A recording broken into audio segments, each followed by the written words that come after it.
learn now, Chima? I love it. You didn't hold back. It was awesome. Okay, I was we're trying live to hide. now, I was trying to and hide. let everyone in. Okay. Oh, okay.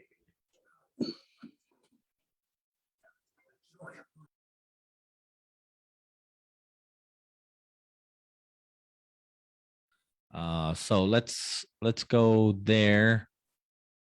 Get the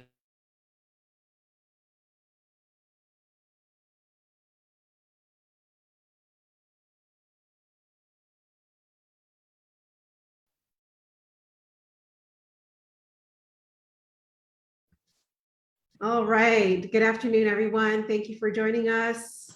Thank you for joining us on such short notice. As I mentioned in the media invite to everyone, unfortunately, Dr. Ann could not join us this week. I know she also mentioned that at last week's data with Dr. Ann.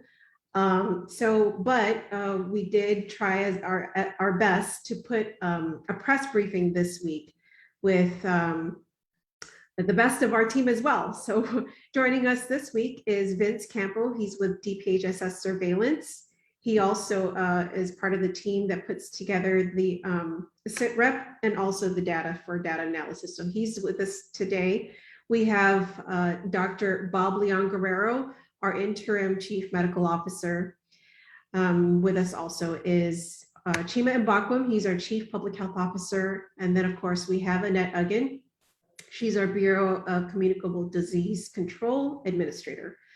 So I'm going to go ahead and turn it over to Vince Campo. But before I do that, again, I just want to remind everyone of the format after he's done with the presentation of the data. We'll go into our question and answer portion, and it's one round. So if you haven't already, please go ahead and in the chat box, enter your name and the media organization that you represent.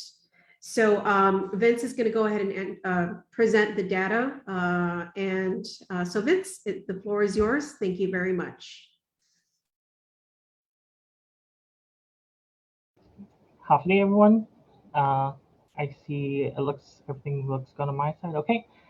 So to start off my section, I will be covering for Dr. Ann. So I will be going over a lot of the things that she covers every week. And so I'm just hoping that, I can kind of keep on going with whatever she's been putting out there. So first I wanted to introduce the tests, right? So everybody can see my testing graph, hopefully. Yes, I think we're doing good. Okay, thank you.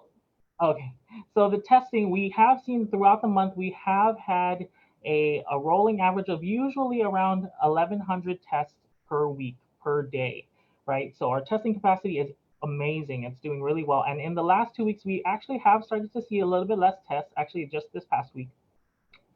The testing has gone down slightly. It's decreased about 10%. We're now averaging a little bit closer to 950, closer to between 950 to 1,000. But more to come with as the week goes by. Right, Friday we'll have our final numbers for the week. But we are also seeing a decrease in our test positivity. So you can see in the last 3 weeks or so, our test positivity here still averaged a little bit over 10% underneath 11%. But now this week, we're starting to see that test positivity dip, which is really great for us, right? We want to keep testing and we want to have a large testing capacity, but we still want that lower test positivity rate. And so that's kind of what we're seeing so far. Which brings us to our cases, right? So of course, less testing, we expect less cases. Actually, in what we've seen in the past 2 weeks is a dramatic drop from what we normally see. We usually see about 100 to 110 cases per week, and that's during the surge. Now in the last 3 weeks, we actually saw about 90 cases, in upper 90s. Okay, so a little bit closer to 100. But now in this past week, we've actually seen something pretty amazing here. We're looking at about 60 cases per day. So that's such a dramatic decrease in versus what we were expecting to see, right? We're constantly tracking a slow and steady decline, and it's very slow, very steady. Although this week we saw a dramatic decrease, and we're going to continue to keep, we're going to continue to keep an eye out on what's going on and looking at what's happening. But we're definitely seeing a drop in our exposures in our household. So usually it was around, overall it'd be about 40%, but now it's closer to like 30%. So it looks like we're really trying to cut down on these exposures, which brings me to my next slide, right? So my next slide is the actual age group. So we're looking at the age groups, and I know this is a big topic for everybody in the community right now, and how are the age groups doing? So here I have our age groups, and these are their case rates per 100K, okay? And it's a 7-day rolling average. And so I have it 0 to 11. That is our highest right now, and I'll talk about that in just a second. Next is 40 to 59-year-olds. And then we have our 18 to 39. That's interesting there as well. We have our 12 to 17. Then we have our 75 plus here at the end, right? But usually on top of them is usually the 60 to 74, and then our 75 plus.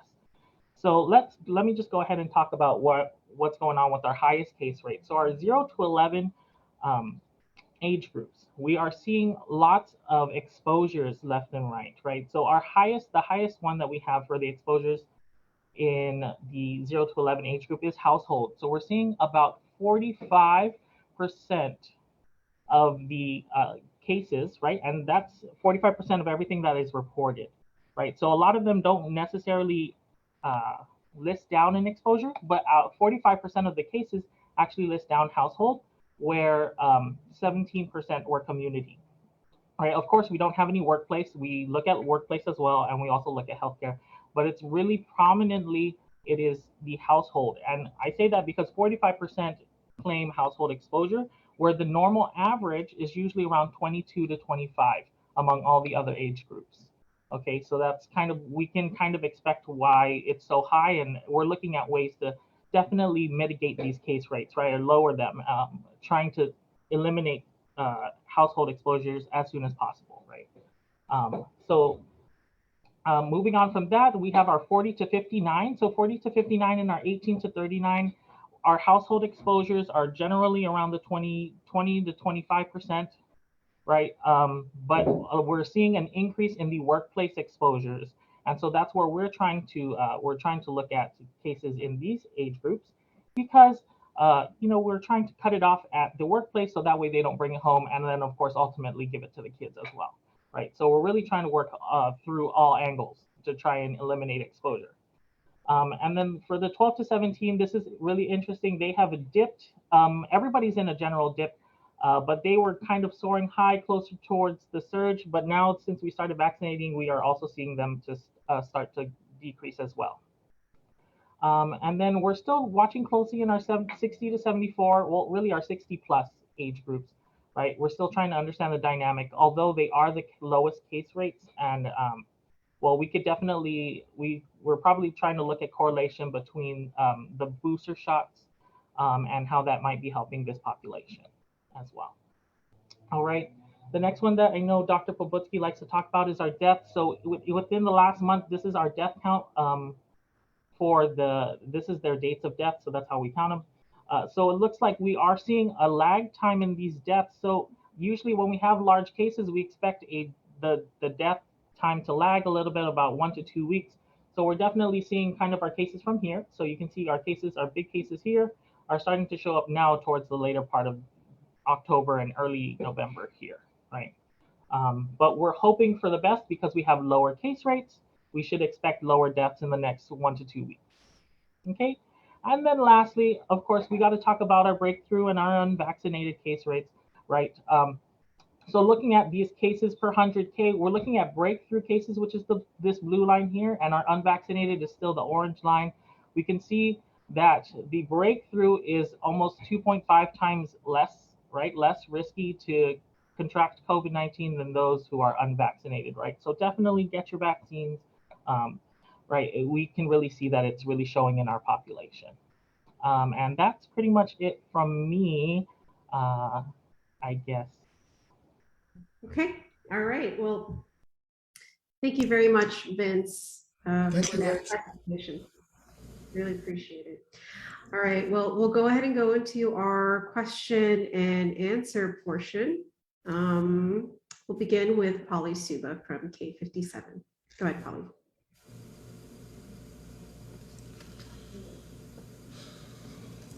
They've come here to investigate dead-on arrivals.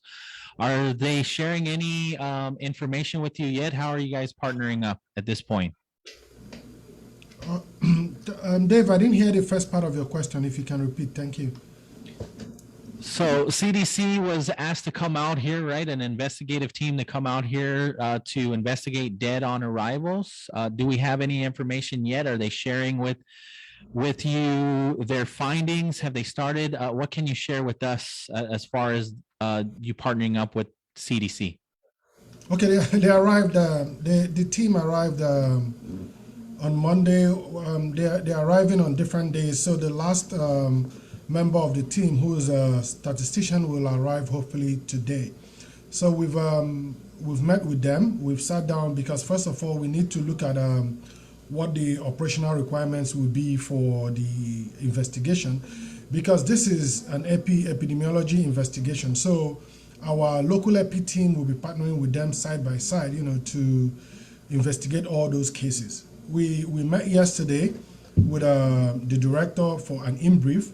We also met with the governor for an in-brief. Today by 1 o'clock, we are actually having our operational meeting, to look at what and how we are going to move forward with these cases. The data that we need, we already have, and more information that we need will be discussed today. So it is the findings will not come today and will definitely not come tomorrow. It's a painstaking process because we have to review patients' record, we have to look at we have to interview household members.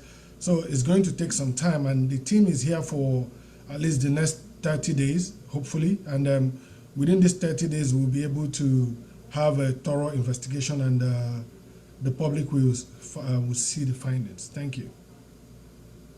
Are they also looking at the amount of vaccinated hospitalizations since they're here already? So I think the primary objective of the team is to come here and look at the dead on arrival, but it will not also stop them from, whatever we see as we get on the investigation, we have to take note of it.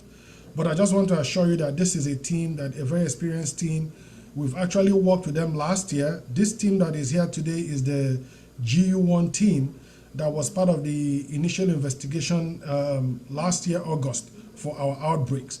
So they're here, they're experienced, they've worked side by side with our team, and we're assuring you that this is going to be thorough, and the findings will be shared with the public. Thank you.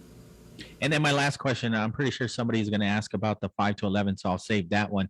I wanted to ask Dr. Bob Leon Guerrero if there's any update on laxing any of the restrictions for the holidays, like was mentioned last week, and if we can get more of an update on that.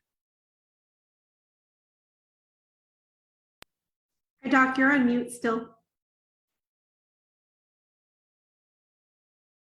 Sorry about that. I don't have any updates at this point, but I'm sure once we start getting the vaccines out for the 5 and 11-year-olds, we're going to continue to see a decrease, and then we can start thinking about having get-togethers with family members, because again, the 5 to 11-year-olds usually get it from their family members, not rather than at schools. So by getting vaccinated, hopefully that will decrease that.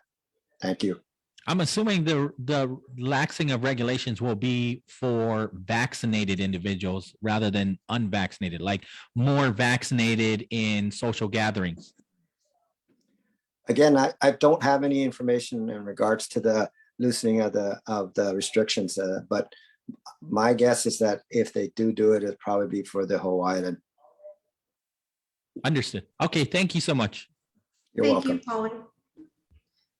We'll go to Chris Barnett, I'm assuming from the link. Yes, Daryl, sorry, I don't know how to chat in this thing, but I did see your question. Yes, I'm representing the link. Hi, Annette, how are you? Hi, Dr. Chris. Bob. Hi.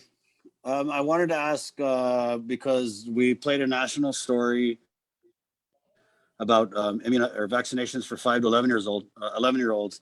And man, it was really detailed, like the president's rollout plan and all the things they are going to do over in the States to vaccinate the 5 to 11-year-olds. So my question is, what is our plan? Right now, we're formulating one. I think we're going to probably have the vaccines out in the next week or so. Right now, I think there's roughly about 18,000 individuals. Obviously, not every one of them will be vaccinated because it'll be dependent upon the parents. But what we're going to try to do is open up on Saturdays some vaccination clinics to try to get as many as possible in that first week. We're going to get roughly about 7,500 vaccines. We'll try to get a vaccine clinic like how we started off. I think the sites may be Ukadu and Tizen and possibly FD. How's it going to work? It kind of depends on the feedback that we get from the schools of how many people want their kids to get vaccinated, and we'll go from there. They're starting vaccinations for 5 to 11-year-olds in the CNMI on Saturday. Was there an issue with our child vaccine supply or a delay in receiving it? Because I know you guys have sent out a release that we're getting our shipment, I think, in a week or two. We typically get a shipment, and we're basing this on past supplies. We usually get, once they roll it out, and which, they had the CDC make that recommendation, then they changed the EUA to incorporate the 5 and 11-year-olds because that had to be changed. And usually once that's done, then the shipment usually goes out. And in our past, it used to be 5 to 6 days. So anticipating that, obviously we don't want to jump the gun and schedule something when we don't have the vaccine. So we're shooting for a date later than that to ensure that we have the vaccines to give. I'm not too sure why the CNMI gets theirs earlier, if they are in fact getting it earlier, but we're anticipating about a week to get the vaccine. So we're making sure that we have vaccines for our clinics. If I can add to that, sorry. Yes, Chris. of course. And that. So yes, we're working with all the public, private, and charter schools, but also for our enrolled providers. So we've already surveyed them, asking them, do they plan to expand to their pediatric populations? And the majority who are multi-specialty are on board already. And so again, it'll be a multi-pronged approach. We'll have school-located events, but we'll also have at the private clinics, and then also our community health centers will be offering it to the children as well. And again, this is a different vaccine formulation. There's no mixing around. No, you can't sub or decrease what we currently have. So again, we wait for everything, as Dr. Bob has mentioned. We will update our standing orders. The providers will be given the education material and guidance, and we want to educate our public as well. And so again, we want to prepare and coordinate properly. And so there'll be multiple opportunities for our community to bring their children, be it at a school setting or at the clinics, public and private. Thank you. Thank you so much, Annette. I wanted to ask, because when we started the vaccination effort last year, there was just a huge blitz of messaging about the benefits of vaccination. And we haven't really seen that same kind of effort with the booster shot. But I'm just wondering with the messaging for the kid shots, right, and the boosters, how do you guys plan to kind of effectively get the message out and deal with the hesitancy, right? Because there's a lot of people out there who are kind of hesitant about getting the booster or even getting the vaccine for their kids. I mean, there was a protest, right? So how do you guys plan to kind of convince the people that this is very crucial and key? Right. So again, we always emphasize, please get your information from reliable sources. We actually had a meeting last week with DOE, and just this morning we had another meeting to include the Catholic, private, and charter schools in DOE. And that is something that was in our collaboration, that we are going to push out some educational materials, 1 to 2 page informational flyers that the schools will even help us, distribute to their parents and guardians. Hopefully they can post it also on their website. In addition to what Janella, the governor's communication office, and Homeland Security with the JIC releases, the flyers that we put out. So that's something that, again, a community-wide effort to help educate, answer any questions or concerns by the parents. And again, to really emphasize that the vaccine is safe. It is the same vaccine that is used in the adolescent and adult formulation that we have given millions of doses in this nation, and thousands of doses on our island. And so Again, we just need to emphasize it's safe and that it prevents, serious complications from actually having COVID infection itself. I'd like to also add that I'm going to talk to the pediatricians so that they can start informing their patients, because a lot of the parents trust their pediatricians to give them the right information. So another prong of our attack would be to talk to them to give out the information to their patients to say how important and how safe the vaccines are. So not only in material, but also have the pediatricians give out this information. Thank you. Right. I mean, I feel like here at KUAM, we've been very responsible media partners, and I mean, we're totally available to help you guys get the message out. I know that the pediatricians and the leaflets and all those kind of like supplementary methods of messaging are really good, but I think people really respond well to like live heads and being able to ask questions. So, I mean, we've always been here for you guys, and we just hope to continue to be here and help you guys get the word out for the boosters, the kid vaccinations, or whatever, really. Thank And you. I wanted to add also, Chris, thank you for that, Chris. Part of our efforts includes, this as well, data with Dr. Ann, but it's not exclusive to just data, and that's why we make, individuals like Chima, Dr. Bob, Annette available as well. And then also one of the things that we've been discussing is having town hall meetings, not just one, obviously.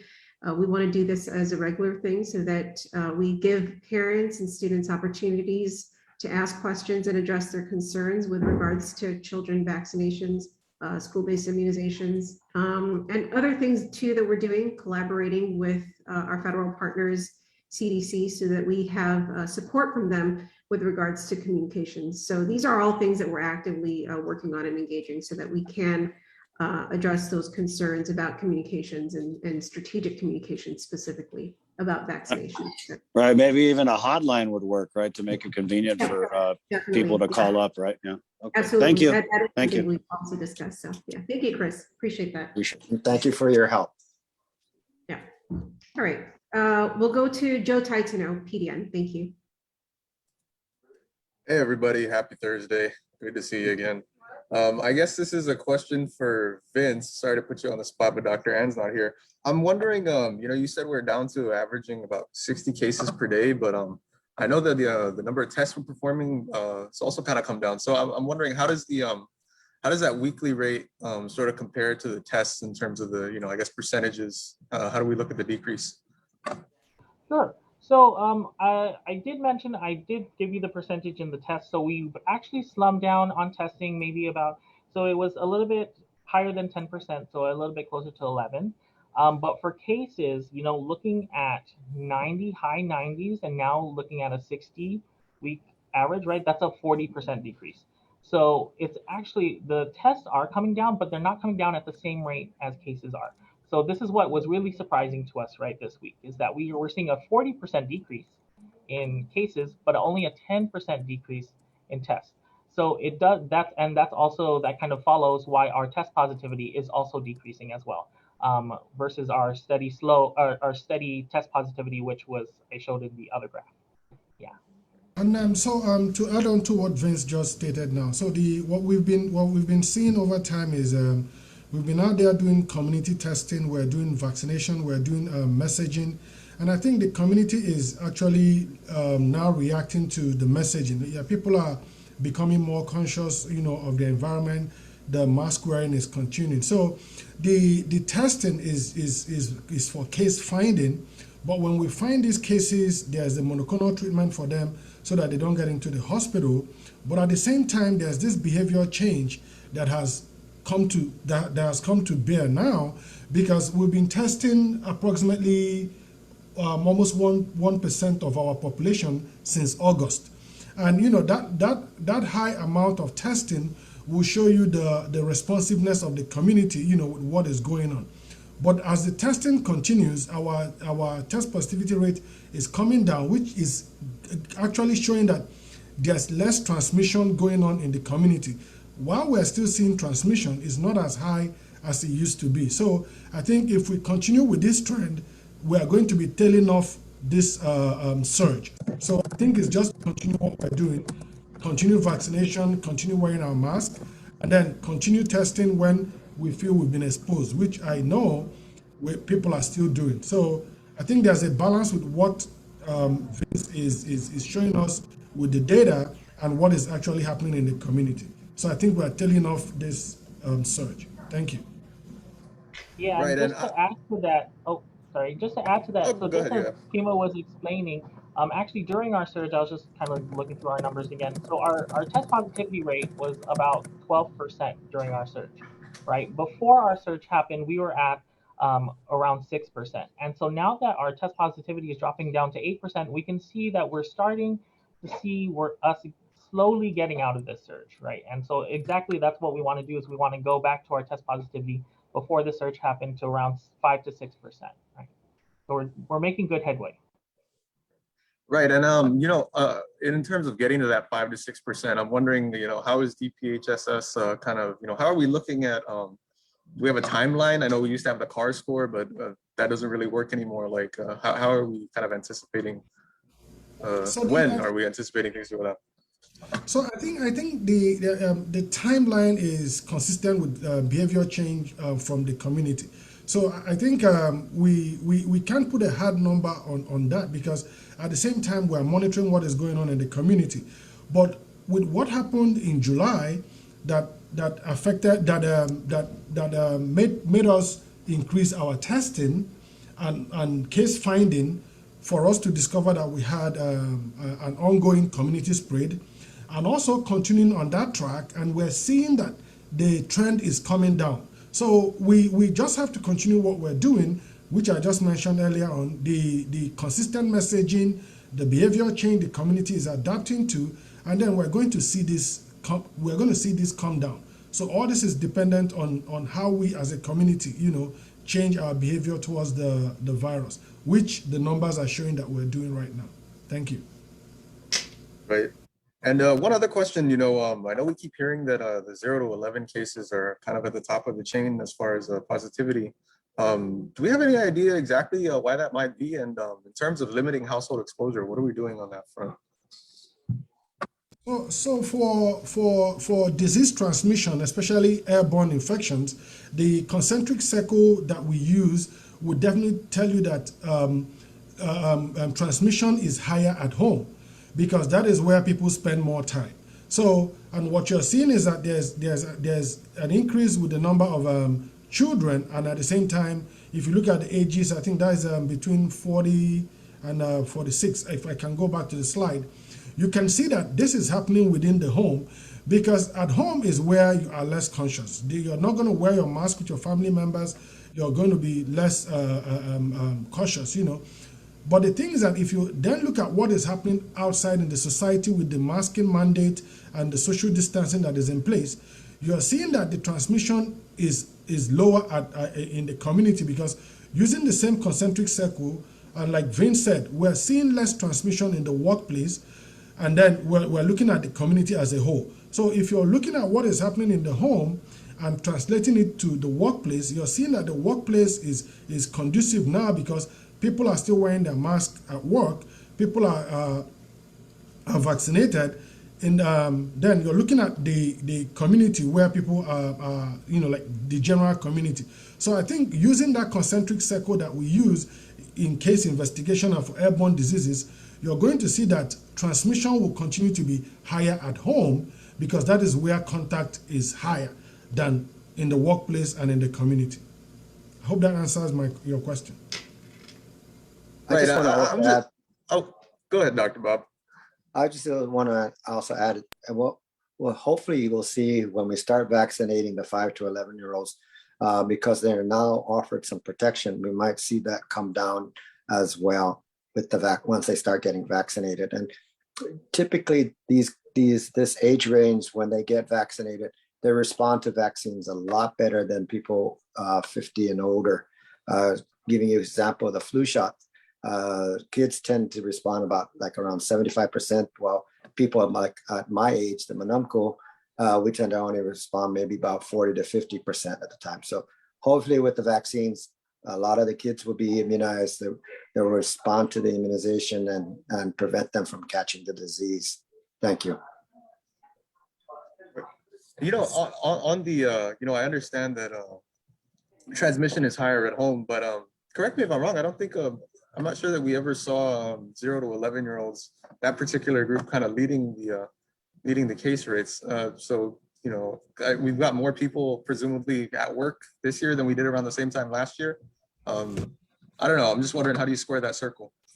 So what I'm going to say is that the 0 to 5 are unvaccinated, so transmission will be higher with those kids because the older population is more protected than the kids now, and that's why we're saying the more we vaccinate, the more protection we have. Thank you. All right. That clears it up a little bit. So the kids, all of our kids aren't vaccinated. Older people are, that kind of thing. All right. Yeah. Appreciate it. Thank you all. Right. Thank you. Thank you, Joe. Oya Nirarekla from Guam Daily Post. Hi, good morning, everybody, or good afternoon. Can I just bring this back a little bit to what Joe was talking about with workplace infections? I think, Vince, you were talking about how we're seeing more of those. Can you elaborate on that? Sure. So before and actually, sorry, not before, but during the surge and the last part of maybe in the last 2 weeks, we saw the case rates that were kind of skyrocketing were the 18 to 39s and also the 40 to 59s. What we did notice was that there were increased workplace exposure proportions, right? So we saw that they were noting that there were more workplaces. And so what we were trying to do, what we did as our response was to definitely take a hard look at where these cases were coming from. So if we did see a workplace exposure, we would log this down, and as soon as our investigation team, kind of identified a cluster, we would go ahead and contact those workplaces. And this is kind of what's happening. So again, this whole thing about lag time. So when they get it at the workplace, generally they bring it home and then our whole household is infected. And that's generally the trend that we have been seeing. So the way that we are trying to bring down the 0 to 11 cases is kind of a two-pronged approach, right? First, we're trying to limit the exposures at the workplace for our working class, for our working age groups. And also we're trying to identify positives in the household as soon as possible and isolate them as soon as possible so that we can kind of protect these kids, right? Because this is the only protection that we can offer them right now until we start actually vaccinating, right? And so again, with the workplace exposures, as that started to go up, it's actually coming down as well. Everything is kind of in a general downward trend, but we're still seeing a little bit of workplace exposures, but it's definitely starting to mellow out among the rest of the age groups. So we're still looking at workplace exposures and we're still looking at, transmissions that way. Have you tracked those workplace exposures to anywhere else? I mean, where are they getting it from and bringing it into work? Yeah, so definitely we're trying our best. We're doing our best with our investigative team. We're really working with them as much as possible. We haven't necessarily identified a primary source, but what we're trying to do is basically just trying to isolate those at the workplace and contact their their employers and encourage testing and recommend testing for all of those who were exposed and close contacts. So it's really just, we're really looking to isolate and contain as best as possible, right? So that's our main focus. And we're definitely trying to figure out where this primary source of transmission is coming from. Okay. Well, is this going to lead to possibly policies with respect to workplaces, making sure that more workplaces are testing more often, for example, and not just in the public, in the private sector as well? So, what I can say is, okay, thank you, Chima. I was going to defer it to Chima. Okay, yeah. Oh, yeah, I think the policies we have in place is actually working, and if there's any need to add more, like what you mean, more policies, it has to come from the data that we have. But what Vince is saying is that there's actually a downward trend. Things are getting better now. The vaccination is getting higher, And with the introduction of the vaccine for 5 to 11, that unvaccinated group would have some layer of protection so that, the community would have another layer of protection for the kids. And this would definitely ensure that our cases keep driving down. So I think looking at it from the positive side is that the vaccines and the public health recommendations are actually working now. So we're almost clearing the storm, and we wish to continue going this route and see where we're going to be at in the next coming weeks and days, with the introduction of the new vaccine for the kids. Thank you. Thank you, Chima. With respect to the last night's JIC report, we were seeing sort of a continued, or what's becoming to be a trend, where we have more people hospitalized who are vaccinated than are unvaccinated. Can you speak to that? And why that would be? No, but like if you're looking at our high vaccination rates, right? You can also you know that people have comorbidities that would get them in the hospitals. The vaccine is there to make sure that people do not end up in the hospital, but it doesn't stop transmission.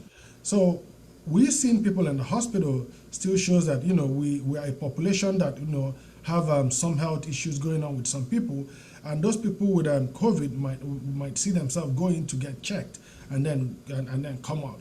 So it is not at this time that it is a bigger challenge, but it is a given that there has been breakthrough cases, and there's going to be more breakthrough cases if we do not practice our mask wearing. The whole intent is to stop new transmissions. So if we're able to stop new transmissions, and we also have the vaccines in place, and I think we will still get to where we're going to, which is everybody's expectations. I would also like to add that if you just not look at the total numbers, but also the ratio. If there's 9 out of 10 people are vaccinated and only 1 out of 10 not vaccinated, the amount of hospitalizations probably are, if you look at it by the ratio, you still look with vaccinated people are still like 4 to 10 times higher rate of getting hospitalized than the vaccinated. It's just that by sheer numbers, we have a lot of vaccinated people, so we're going to have quite a few people who do get disease, because again, the vaccine's not perfect. You got a 10% rate of failure. So, you're going to have people who are vaccinated yet not be protected. You're also going to have people that after a while, the vaccine wanes, and that's why we're pushing the booster. So you're going to, even with that, you're still seeing percentage-wise less vaccinated people in the hospital compared to the unvaccinated. And that's the thing that the other number that we have to look at. If you look at the ratio of vaccinated and unvaccinated people, you'll see that the vaccinated people less likely being hospitalized, less likely dying than the ones that are unvaccinated. So you not only look at the total numbers, but the ratio. I mean, if you have 99% of people vaccinated and only 1% unvaccinated, you're probably going to have more people that are unvaccinated. I mean, more people that are vaccinated than unvaccinated in the hospitals, just because of sheer numbers. Thank you. Okay, so it's just sort of statistically speaking, we're going to see, because we have such high numbers of vaccinated people, we're going to see more people. It's likely that we'll see more vaccinated people in the hospital. It still won't be as high a rate as right as you would if. Okay, I get that. I think in terms though of encouraging people to get the shots for those who haven't gotten the shots, or to get their booster shots, how do you present that to them and say, if you're vaccinated or if you get this booster, then you're less likely to go to the hospital, when we're looking at 25 people vaccinated and 21 unvaccinated, at the hospital right now? Oh yeah. What I wanted to point out is, like people go to the hospital for some other conditions, but they get tested for COVID, Okay. So most of the time, what you have to look at is what condition takes people to the hospital, and then why they are tested. So the question will be, are we looking at people who got into the hospital because of COVID-related symptoms, or people who come into the clinic for other symptoms and they get tested for COVID as part of the protocol for seeking care in the hospital? So I think that is also one other thing we have to look at. So like Dr. Bob said, there's a lot of issues, that we have to look at, for the hospitalization rate. But it doesn't negate the fact that the protection that is offered by the vaccine is enough, to protect you from severe hospitalization and severe illnesses, which is where we are heading with the vaccinations. Thank you. And I also want to add that my message would be to get vaccinated. If you can't get vaccinated, or not can't, if you don't want to get vaccinated, but you get sick, don't anticipate that it's something else. If you feel like you're just at common cold, still go to the clinics or go to the testing sites to be tested. Because if you are ill and it is due to COVID-19, we do have treatment for that with just the monoclonal antibodies. And even before the downswing of infection rate, typically when you have an upswing of infections, 2 to 4 weeks later, you start seeing an upswing of the deaths and hospitalizations.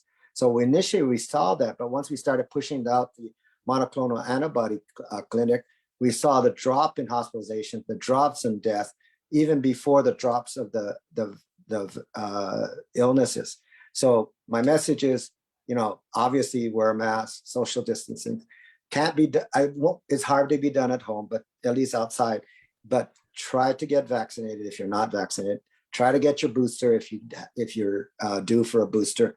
And if you do get sick, get tested to see. And if you're tested and you are positive, then seek help at the the monoclonal antibody clinic, so we can prevent further deaths, so we can prevent further hospitalizations.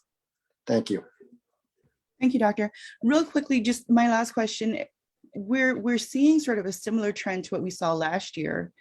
Are we anticipating that this is going to become a seasonal issue, and with next summer sort of seeing another surge?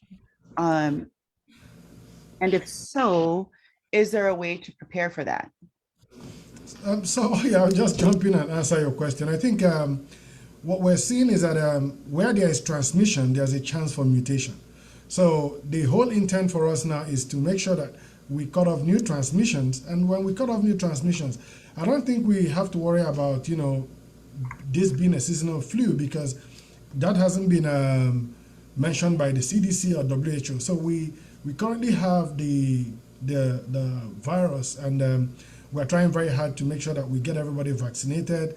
We ensure that people use protective measures, to limit transmission. And then when we get there, then we'll cross the bridge. But right now, I think the main focus is making sure that we get over what we have in front of us right now and ensure that the community is fully vaccinated, like Dr. Bob said. Thank you. Thank you. I did have one last question. I'm sorry. We spoke about comorbidities a lot. And has there, or is there going to be any sort of campaign that speaks to that, about people just adopting a healthier lifestyle, encouraging people, and how people can do that, so that if they are faced with this, with possibly catching it, their immune systems on their own are, maybe with a vaccine, they're better able to stave off the virus? I kind of think we've have been doing this ad nauseum even before we had the problem with COVID. We had, PSAs from the Department of Public Health saying walking is good, watching what you eat is good. But people, unless there's a outcome that's negative that they can see, they just will continue living the lifestyle that they have. And so hopefully with, unfortunately with this COVID-19, people are starting to realize what they do, what they eat are important in trying to prevent diseases. But like I said, before we even had COVID, we did have a lot of ads and people walking, people eating, and people just never paid any attention. Yeah, I want to add to that, Oya. You know, at Public Health, we have many programs, our NCD programs, our diabetes programs. I mean, we've been promoting this for years. The cancer programs. Gov Guam has a wellness worksite program where we encourage. Yeah, and I remember all of those. I think my question Yeah. is sort of specifically for COVID, you know, like if we need sort of that incentive, right, to get out and start walking or to watch, you know, how much we put on our Fiesta plates, you know, is COVID-19 sort of maybe the impetus to, you know, building that sort of healthy or adaptation to a healthier lifestyle? Yeah, tomorrow is World Diabetes Day, if I'm sure, and there's going to be a proclamation signed, and I think that would also be addressed there. I think, like Dr. Bob and Janella mentioned, you know, we have the NCD program that is actually geared towards healthy lifestyles for the community, and we would continue to you know, impress on the community to live a healthy lifestyle, because it's just not about COVID. It's about everything. You know, when you live a healthy lifestyle, you're protected from all these other comorbidities and conditions that you get. So I think it's good you asked it, and it's good we responded to say we have those programs, we have community partners that we work, we collaborate with, you know, to make sure that the island remains healthy. So thank you. Thank you, Oya. Thank you. Do we have any other members of our media that would like to ask any other questions of our panelists?